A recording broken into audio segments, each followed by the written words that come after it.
Hi everyone, welcome back to my channel. This is Ritik and you are watching New Commerce. So we are continuing office management वाली unit for CVT PG MCOM entrance examination.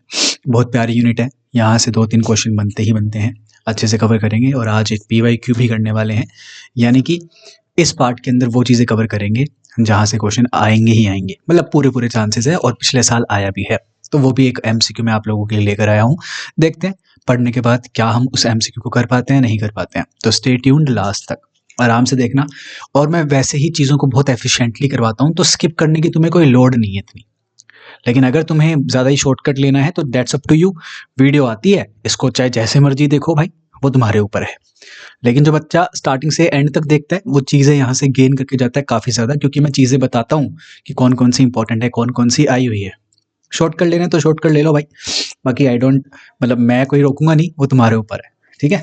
सो आगे बढ़ने से पहले please like the session, क्योंकि fruitful होने वाला है. Gain करके 100% तुम जाओगे यहाँ से चीज़ें, तो पहले ही लाइक कर दिया करो. सब्सक्राइब नहीं किया तो please subscribe the channel, I need your support. And also जो बच्चे प्रैक्टिस क्रैश कोर्स नहीं जुड़ पाए हैं उन लोगों के लिए प्रैक्टिस क्रैश कोर्स की टाइमिंग मैंने बढ़ा दी है. You can go on my Telegram channel और my WhatsApp channel, have some understanding of the batch, और उस बैच को आप ले सकते हो तो ले लो. बहुत मिनिमल अमाउंट है. अगर तुम इसे 2-3 महीने के रूप में देखो ना, तो it is a very minimal amount. तो have an understanding about the offer, और उसके बाद अगर समझ में आए तो ले लेना, बाकी इट्स योर चॉइस है ना. PYQ ई बुक तो आएगी ही, वो ज़रूर ले लेना, वो तुम्हारे लिए रामबाण का काम करेगी. इसकी मैं लिखवा के तुम्हें गारंटी दे रहा हूँ. ठीक है, क्योंकि मैं उसमें अपनी पूरी मेहनत कर रहा हूँ, बना रहा हूँ प्रॉपरली. टाइप हुए हैं पता नहीं 50,000 वर्ड के आसपास टाइपिंग हुई है. ऑब्वियसली उसमें चीज़ें पेस्टेड भी हैं, है ना, थोड़ी बहुत, लेकिन टाइपिंग भी है भाई 50,000, और 150 पेजेस के ऑलमोस्ट अराउंड वो हो चुकी है. तो I have invested my time in that particular thing. तो कोशिश करना कि बैल ले पाओ, और नहीं है पैसे तो मत लेना भाई, इनसे भी काम चलेगा. Let's go, let's get started. शुरुआत करते हैं आज के इस क्लास का. कंप्यूटर क्या होता है, ऑफिस के अंदर कंप्यूटर वगैरह की ज़रूरतें पड़ती है ना, तो कंप्यूटर के बारे में पढ़ेंगे. ऐसे ही करते करते आगे चलेंगे. मुझे पता है बेसिक है और तुम्हें आता है ये चीज़, लेकिन पढ़ लो. कंप्यूटर एक इलेक्ट्रॉनिक मशीन होती है जो क्या करती है, दैट एक्सेप्ट्स इनपुट, उसे प्रोसेस करती है, process the data, and provide करती है आपको आउटपुट. और डेटा को स्टोर करके भी रखती है, डेटा या इन्फॉर्मेशन को स्टोर करके रखती है फॉर फ्यूचर पर्पसेस. और इसी चीज़ को क्या बोलते हैं, इनपुट आउटपुट, या फिर input process output cycle. Done, IPO cycle भी बोला जाता है. इनपुट लेता है कंप्यूटर, प्रोसेस करता है उसको, आपको एक आउटपुट जनरेट करके देता है. जैसे फॉर एग्जांपल इनपुट मैंने कीबोर्ड से दिया, तो कीबोर्ड एक ऐसा डिवाइस है, या फिर डिवाइस ही बोल सकते हैं जनरली, या फिर ऐसा पार्ट है कंप्यूटर का जो कि उसे इनपुट देता है. और कंप्यूटर के अंदर जो CPU होता है, उसका जो ब्रेन होता है, वो उसे प्रोसेस करके आपको मॉनिटर स्क्रीन के ऊपर दिखाता है आउटपुट. तो आउटपुट वो बेसिकली मॉनिटर के थ्रू हमें दिखा रहा है, और स्टोर करके रखता है चीज़ें. फॉर एग्जाम्पल रैम में स्टोर होती है चीज़ें कुछ, ठीक है, रोम में स्टोर होती है, और एक्सटर्नल जो हमारे पास ड्राइव्स आती हैं या स्टोरेज आती है, उसमें हम स्टोर करके रख सकते हैं चीज़ें. तो इनके बारे में भी हम आगे चल के बात करेंगे. तो now you know what is a computer. Computer एक इलेक्ट्रॉनिक डिवाइस होता है जो कार्य ये वाला कर रहा होता है. सिंपल. आगे कंपोनेंट्स ऑफ कंप्यूटर, इसको लगा लेना स्टार, क्योंकि यहाँ से क्वेश्चन आपके बनते हैं. रैम और रोम से तो बहुत क्वेश्चन बनते हैं, तो अभी ले लो अंडरस्टैंडिंग, मज़ा आ जाएगा. आ जाओ, जल्दी आ जाओ. चलो, तो पांच बेसिक कंपोनेंट होते हैं हमारे कंप्यूटर के. सबसे पहला है इनपुट यूनिट, जो कंप्यूटर को डेटा प्रोवाइड करवाता है. जैसे कि अभी मैंने एग्जांपल दिया था कीबोर्ड का. माउस हो सकता है, स्कैनर हो सकता है, माइक्रोफोन हो सकता है. These are the inputs. Second होते हैं आउटपुट यूनिट, जो आउटपुट जनरेट करके दिखाता है, मतलब आउटपुट दिखाता है, जनरेट में भी ना करता हो. जनरेट करना तो प्रोसेसिंग वाले यूनिट का काम होता है, लेकिन आउटपुट दिखाना, जैसे कि मॉनिटर हो गया, प्रिंटर हो गया, स्पीकर हो गया, प्रोजेक्टर हो गया, which shows the result after processing. तो इसका मतलब प्रोसेसिंग वाली यूनिट भी होती होगी ना. यस, उसे बोलते हैं CPU, सेंट्रल प्रोसेसिंग यूनिट, जो कि ब्रेन होता है कंप्यूटर का, जिसके अंदर 3 पार्ट्स होते हैं. आराम से समझेंगे. इनपुट डन, आउटपुट डन, लेकिन इन इनपुट आउटपुट के बीच में प्रोसेसिंग भी होती है, तब जाके आउटपुट आता है. तो प्रोसेसिंग करता है CPU. CPU के अंदर होती है 3 एलिमेंट्स, लगा के चलो. पहला है CU, सेंट या फिर कंट्रोल यूनिट. कंट्रोल यूनिट बोलते हैं. ALU को बोलते हैं अर्थमेटिक लॉजिक यूनिट. बहुत ईजी है. CU क्या करता है, CPU के अंदर कंट्रोल करता है सारे ऑपरेशंस को, और अर्थमेटिक लॉजिक यूनिट परफॉर्म करता है कैलकुलेशन या फिर लॉजिकल कंपैरिजन जैसे टास्क। ठीक है, उसके अंदर एक छोटा सा और पार्ट होता है जो कि हम बोलते हैं रजिस्टर्स। रजिस्टर्स क्या होते हैं? छोटे छोटे फास्ट और स्मॉल मेमोरी इनसाइड होती है सीपीयू, मतलब मेमोरी है छोटी छोटी और स्मॉल और वेरी फास्ट, रजिस्टर्स बोलते हैं सीपीयू के अंदर वाली मेमोरी को, सिंपल एज दैट। तो 3 इसके छोटे छोटे एलिमेंट्स होते हैं सीपीयू के, इतना समझना था। उसके बाद फोर्थ कंपोनेंट आता है कंप्यूटर का, जो कि स्टोर करके रखता है मेमोरी को, जिसे मेमोरी यूनिट बोलते हैं या स्टोरेज यूनिट भी बोलते हैं। 2 तरीके से स्टोर की जा सकती है, प्राइमरी मेमोरी और सेकेंडरी मेमोरी। 2 तरीके से हैं। प्राइमरी मेमोरी यानी कि जो कंप्यूटर के साथ आती है लगा के चलो, सेकेंडरी होती है जिसे हम अटैच कर सकते हैं, जो रिमूवेबल हो, है ना, ऐसे वाला हो जाएगा। चलो करते हैं। या मैंने अपोजिट बोल दिया क्या? नहीं, अपोजिट तो नहीं बोला। चलो, तो प्राइमरी मेमोरी के अंदर 2 हमारे पास मेमोरी है, रैम और रोम। मोस्ट इंपॉर्टेंट है, अच्छे से समझना। एक बारी मैं अपने ना वीडियो हटा देता हूँ ताकि आपको चीज़ें दिखाई दे जाए। दिखाई दे रही है ना, कोई ऐसा इशू नहीं है। चलो कोई ना, रैम के बारे में समझते हैं। रैंडम एक्सेस मेमोरी, एग्जांपल ले लेते हैं लैपटॉप का ही। जैसे मेरा लैपटॉप है, इसके अंदर 8 GB रैम है भाई, रैम है वो। तो वो क्या करती है भाई, क्या करती है? It is a storage unit, store करके रखती है डेटा को। जैसे अभी ये चल रहा है, कंप्यूटर चल रहा है, तो रैम का यूज आ रहा है ना, बहुत फास्ट वो रैम क्या कर रही है, यूज कर रही है चीजों को, डेटा को स्टोर कर रही है, प्रोवाइड करवा रही है, ऐसे करके चल रहा होता है सिस्टम। ठीक है, देखो, इट इज टेम्परेरी, एक्सपेंडेबल भी होती है कभी कभार तो, है ना, वोलेटाइल होती है। It supports read and write operation, ये दोनों चीज़ें काफ़ी इंपॉर्टेंट है, रीड और राइट ऑपरेशन दोनों को ये सपोर्ट करती है। Data is lost after power of, it is very important. अगर इस लैपटॉप को मैं बंद कर दूं, डेटा चला जाएगा, जो रैम के अंदर डेटा था ना वो चला गया, मेमोरी जो थी चला गया। तो पावर ऑफ के बाद रैम का जो डेटा होता है वो खत्म हो जाता है, लॉस्ट हो जाता है। ये फास्ट होती है और ज़्यादा महंगी होती है एज कंपेयर टू रोम। तो ये डिफरेंस करवा रहा हूं मैं, रैम और रोम का ध्यान रखना। रोम का फुल फॉर्म क्या है? Read only memory. यहाँ पे क्या था? रैंडम एक्सेस मेमोरी, जो कि रीड एंड राइट ऑपरेशन दोनों करती है सपोर्ट, लेकिन ये वाली सिर्फ रीड ओनली मेमोरी है। परमानेंट होती है, नॉन वोलेटाइल है, it retains the data even if power is of, अगर पावर को ऑफ भी कर दिया जाए तो भी रिटेन करके रखती है डेटा को, वो होता है रोम। थोड़ी स्लोवर होती है as compared to RAM and cheaper होती है एज कंपेयर टू रैम। ये इसके डिफरेंस के पार्ट्स थे, डन होते हैं। रैम एंड रोम बहुत इजी थे, आगे बढ़ेंगे। सेकेंडरी मेमोरी या फिर सेकेंडरी स्टोरेज भी हमारे पास एक स्टोरेज यूनिट होती है, जैसे कि एसएसडी का यूज़ कर लेना, पेन ड्राइव का यूज़ कर लेना, सीडी डीवीडी हार्ड डिस्क का यूज़ कर लेना। तो ये आपके सेकेंडरी स्टोरेज यूनिट्स होती हैं। मेन वाला रैम एंड रोम है, सेकेंडरी वाले हार्ड डिस्क, एसएसडी, ये सारी चीज़ें आ जाती हैं। ठीक है, कभी कभार आपसे पूछ लेंगे क्या, मैच द फॉलोइंग में क्वेश्चन, कभी कभार डिफरेंस से पूछ लेंगे, कभी कभार स्टेटमेंट वाइज पूछ लेंगे कि इनमें से स्टेटमेंट कौन सी गलत है, तो आपको आनी चाहिए। यहाँ से 2-3 क्वेश्चन जो बनते थे, बनने लायक हैं, कवर हो चुके हैं। नेक्स्ट, टाइप्स ऑफ कंप्यूटर, यहाँ से क्वेश्चन आया है आपके 2025 में, करें इजी वे में करेंगे, जल्दबाजी नहीं है, let's go. Based on type of computers, based on data handling, data को कैसे हैंडल करता है एक पर्टिकुलर डिवाइस, वो बन जाता है एक टाइप ऑफ कंप्यूटर। जैसे कि कॉन्टिन्यूस डेटा पे वर्क करना, एग्जाम्पल इसका स्पीडोमीटर हो गया, वो कहलाता है एनालॉग टाइप का कंप्यूटर। डिजिटल कंप्यूटर क्या होता है? जो कि वर्क करता है ऑन नंबर्स 0 and 1, जैसे लैपटॉप हो गया, मोबाइल हो गया। थोड़ा सा समझ नहीं आ रहा होगा, लेकिन कोई टेंशन नहीं है, थोड़ा सा इसको रट लो, इस साइड वाले को, इस साइड वाले ज़्यादा इंपॉर्टेंट है, साइज एंड पावर वाले आपके ज़्यादा इंपॉर्टेंट है। हाइब्रिड क्या होता है? इन दोनों का कॉम्बिनेशन, एनालॉग एंड डिजिटल, जैसे कि आईसीयू मशीन्स, एग्जाम्पल आपको समझ में आ गया। Now based on size and power, या पार बोलते हैं ना, तो साइज के बेसिस पे कंप्यूटर बड़े छोटे, ये वाला सिनेरियो है। तो समझते हैं, यहाँ से आपका क्वेश्चन आया था। सबसे पहला और सबसे बड़ा और सबसे सुपर टाइप ऑफ कंप्यूटर है सुपर कंप्यूटर, जो मतलब ऑब्वियसली बहुत ज़्यादा पावर जनरेट करता है, बहुत चीज़ें करता है बेसिकली एक ही समय पर।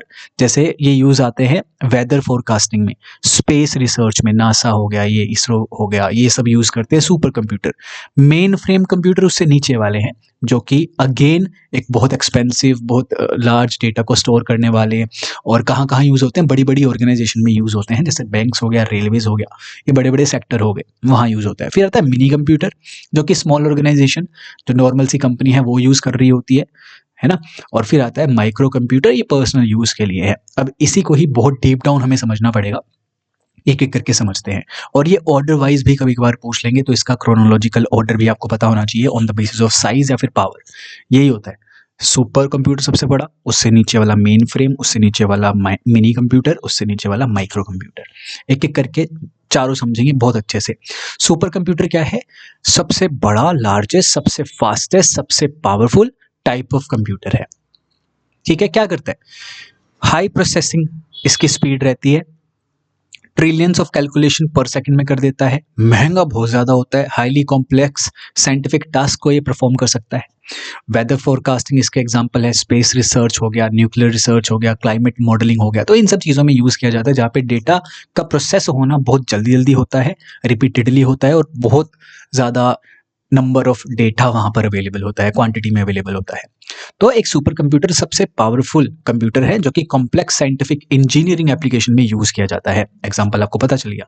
मेन फ्रेम कंप्यूटर क्या होता है?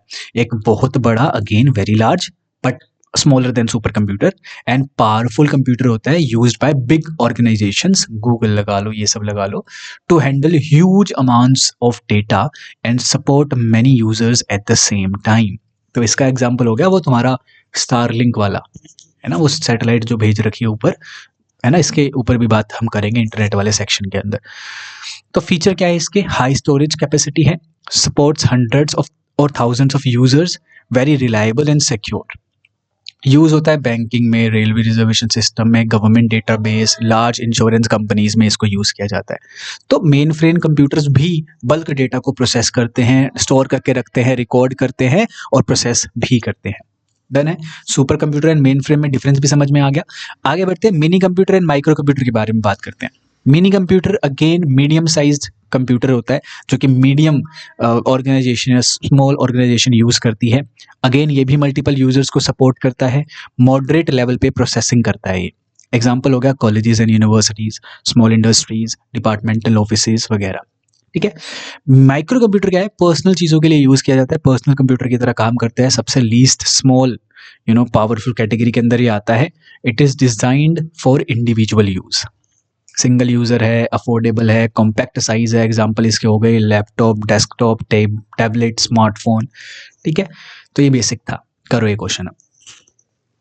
Which type of computer is a large, powerful, and expensive one that can support many users at one time, store vast amounts of data and perform many tasks at the same time?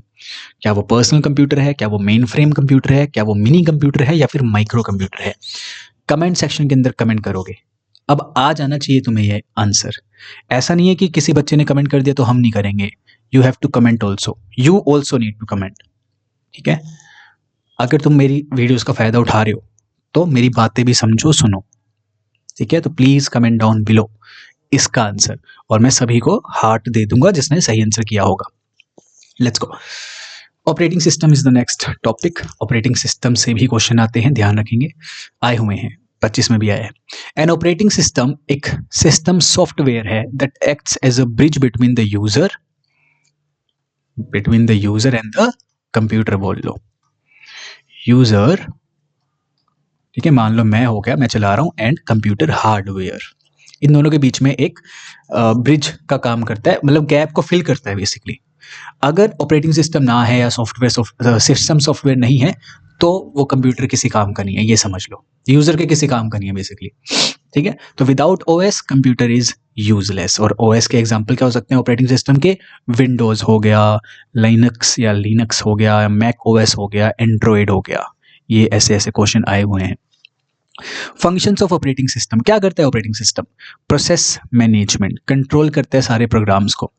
Memory management, allocates RAM to program, मतलब अलग अलग देखा होगा आपने, अगर आप computer या laptop चलाते हैं तो ये प्रोग्राम कितनी रैम ले रहा है, वो वाला सिनेरियो भी है, तो एलोकेट करता है।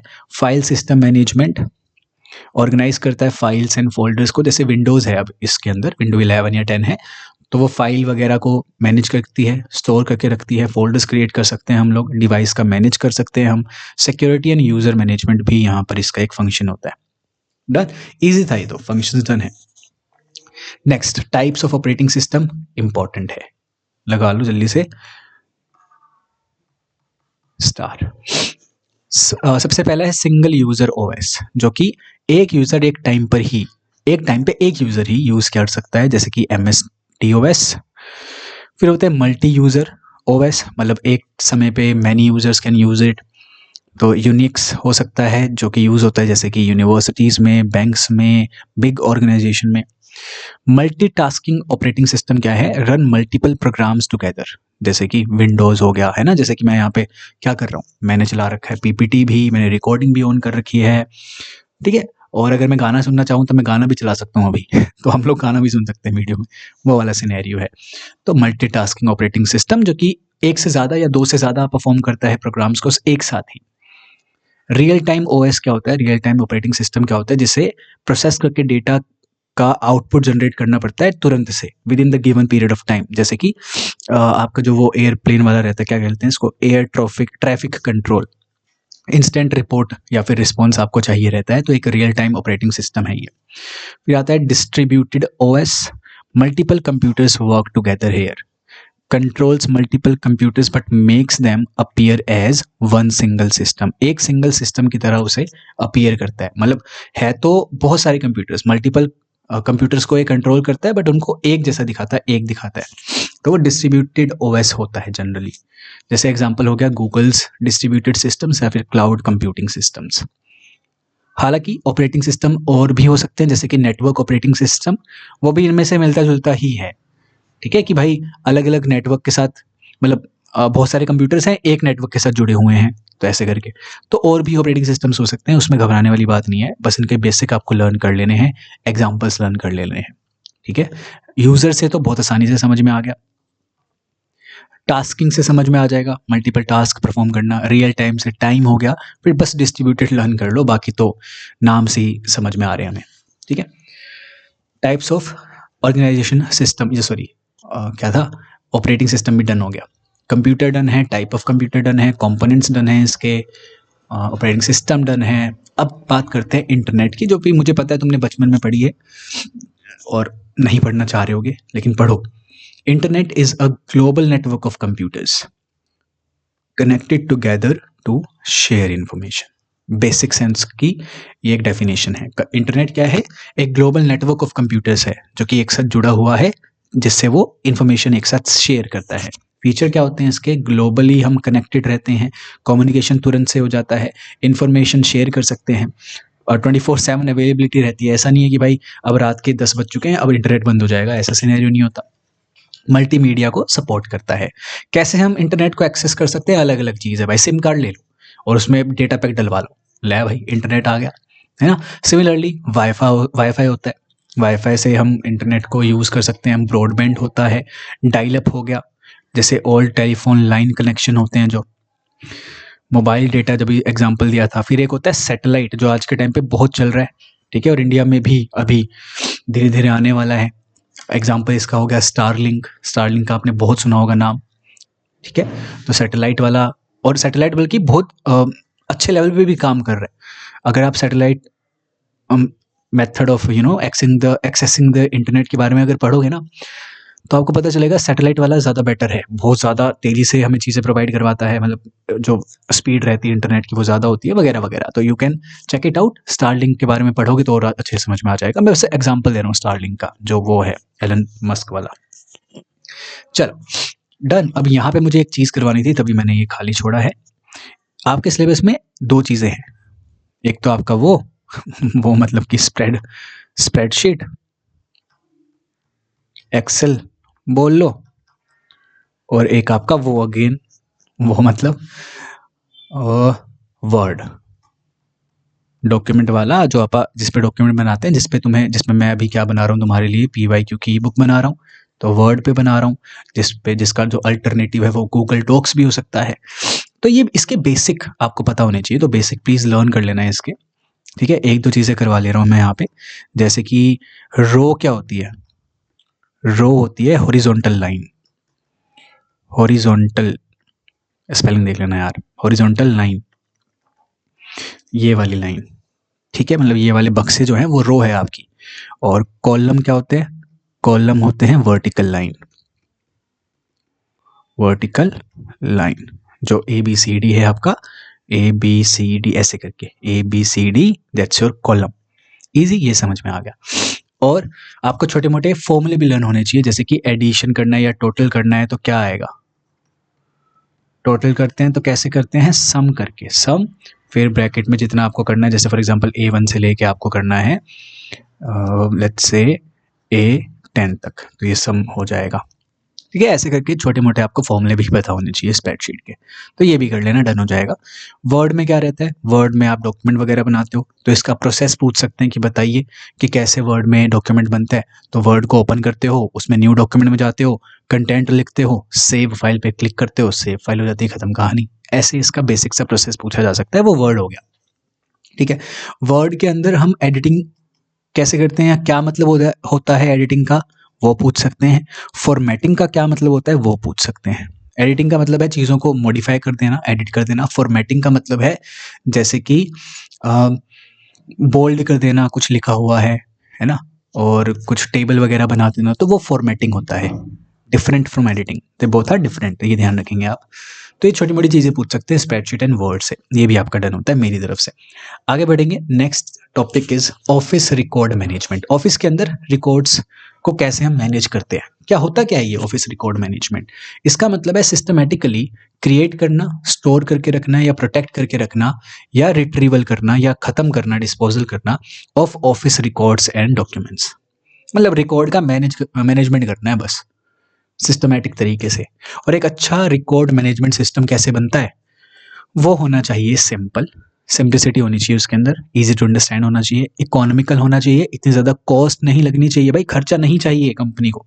कंपनी हमेशा कॉस्ट कटिंग करती है, तो हमेशा ध्यान में रखती है वो कि भाई कैसे हम कॉस्ट को कम करें, तो कॉस्ट को बढ़ावा क्यों दे रहे हो, कम करो। इकोनॉमिकल होना चाहिए। एक्सेसिबिलिटी मतलब इजी टू एक्सेस होना चाहिए। अब ऐसा नहीं है कि पासवर्ड लगे पड़े हैं, पहले फोल्डर में पासवर्ड है, दूसरे फोल्डर में पासवर्ड है, उसमें पासवर्ड, बंदा पगला जाएगा ऐसे तो, है ना। सेफ्टी रहनी चाहिए, मतलब डेटा ऐसा नहीं है कि आपने फोल्डर में डाल दिया और अगले दिन आके देखे फोल्डर में डेटा गायब, नहीं, ऐसा नहीं होना चाहिए। तो एक good record management system safety को भी इंश्योर करता है। फ्लेक्सिबल भी होना चाहिए, शुड अलाउ एक्सपेंशन। ऐसा नहीं है इस फोल्डर में कुछ डाल दिया तो वही का वही रहेगा, उसके अलावा कुछ चीज़ें नहीं आ सकती, मॉडिफाई नहीं हो सकता, ऐसा नहीं होना चाहिए। एक गुड मैनेजमेंट या फिलिंग या फाइलिंग सिस्टम ऐसा होना चाहिए जिसके अंदर ये इसेंशियल चीज़ें ज़रूर मौजूद होनी चाहिए। कॉम्पैक्टनेस, ऐसा नहीं है चीज़ें फैली हुई है। अब वही है, अगर मैं आपको नोट्स ऐसे ही फैला कर दे देता हूँ या फिर पीपीटीज़ को ऐसे ही फैला कर दे देता हूँ तो वो इतना ज़्यादा मज़ा नहीं आता है, आप ढूंढ नहीं पाते हो। तो आप क्या कर सकते हैं, टेलीग्राम प्राइवेट ग्रुप मेरा ज्वाइन कर सकते हैं, टेलीग्राम चैनल पे जाके ऐसे ही मैं क्या करता हूँ, क्लास खत्म हुई तो मैं आपको ये पीपीटी प्रोवाइड करवाता हूँ वहाँ पे। ठीक है, तो कहने का मतलब ये है कि उस टेलीग्राम ग्रुप पे आपको कॉम्पैक्ट वे में मिलती है। कैसे मिलती है, आप फाइल सेक्शन में जाएंगे तो वहाँ पे आपको ये पीपीटीज अवेलेबल दिखाई दे जाएंगी, या फिर स्क्रॉल अप करेंगे, ऐसे ऊपर नीचे करेंगे तो आपको वहाँ पे दिखाई दे जाएगी। ठीक है, तो वही है, वही यहाँ पे भी है कि रिकॉर्ड मैनेजमेंट सिस्टम जो है वो कॉम्पैक्ट होना चाहिए, चीज़ें हम सिस्टमेटिकली वे में देख पाए। ठीक है, एक्यूरेट भी होना चाहिए। ये बेसिक इसेंशियल थे जो कि एक गुड फाइलिंग सिस्टम में होने चाहिए। तो वो कहलाएगा कि भाई हाँ, फाइलिंग सिस्टम ये वाला ना बढ़िया है, गुड है भाई। चलो, अब मेथड्स भी हो सकते हैं फाइलिंग करने के, मतलब चीज़ों को लिखने के, रिकॉर्ड करने के, वो ये सारे मेथड्स हैं। इतने ज़्यादा डीप डाउन में नहीं आ सकते हैं ये मेरे हिसाब से। तो इसको आप अगर छोड़ना चाहें तो छोड़ सकते हैं, otherwise you can read it out. ठीक है, and thanks to ChatGPT provide करवाने के लिए। तो ये आप करना है तो कर लो, नहीं करना है तो कोई दिक्कत नहीं है। ठीक है, next is modern filing devices. अब और कैसे हम किस किस डिवाइस का यूज़ करके चीज़ें रिकॉर्ड कर सकते हैं। फाइलिंग कैबिनेट्स होते हैं, जैसे कि स्टील कैबिनेट्स विद ड्रॉवर्स, तो ये फिजिकल नेचर का बता रहा है। कॉम्पैक्टर्स होते हैं, movable shelves to save space, shelves को मूव करना। तो ये सारे ना फिजिकल नेचर के हैं ऑलमोस्ट, तो आप ध्यान रखेंगे ये। Rotary files, rotating system for quick access. Lever arc files, thick files होती है for large papers. Box files store bulky documents, मतलब जो बल्की डॉक्यूमेंट्स होते हैं वो बॉक्स फाइल्स में स्टोर किए जाते हैं। फिर होते हैं card cabinets use for index cards. अब ये इंडेक्स क्या है, इंडेक्स का मतलब होता है चीज़ों को बहुत अच्छे से लोकेट करना या फाइंड करना, ढूंढ लेना जब भी उसकी ज़रूरत होती है तो। ठीक है, इंडेक्सिंग का क्या मतलब है, it means arranging records in a way that they can be easily located when needed. जब जैसे ज़रूरत पड़ती है तो वो चीज़ हमें मिल जाए, वो रिकॉर्ड जो हमने XYZ करके लिखा था वो कहाँ पे है, तो तुरंत से पता चल जाए। ऐसा होता है ना, तुरंत से पता चल जाता है। जैसे आप लाइब्रेरी का एग्जांपल ले लो, आपके कॉलेज में लाइब्रेरी है, जो लाइब्रेरी असिस्टेंट होते हैं उन्हें पता है कि कौन सी बुक कहाँ पर है, 2 मिनट में जाके ले आते हैं। वही वाला सिनेरियो है कि कौन सी चीज़ कहाँ पे रखी हुई है, उसे इंडेक्सिंग सिस्टम बोलते हैं। तो आप अल्फ़ाबेटिकली कर सकते हो, ए टू ज़ेड उसमें लगा दो कि ए वाली बुक यहाँ पे जो ए से शुरू होती है, बी वाली यहाँ पे, सी वाली यहाँ पे, ऐसे करके लगा लो। सिमिलरली ऑफिस में भी ये होता है कि आप ए टू ज़ेड करके जो इन्फॉर्मेशन होती है वो ऐसे करके आप लगा सकते हैं। न्यूमेरिकल वे में लगा सकते हैं 1 to 10 करके, सब्जेक्ट वाइज लगा सकते हैं, ज्योग्राफिकल लगा सकते हैं कि भाई अगर हम हेड ऑफिस में यहाँ पे बैठे हैं तो मुंबई का ये है, दिल्ली का ये है, बेंगलोर का ये है। तो ऐसे करके बाय क्रोनोलॉजिकल ऑर्डर भी लगा सकते हैं, date wise, time wise. Easy indexing system है, बेसिक था ये।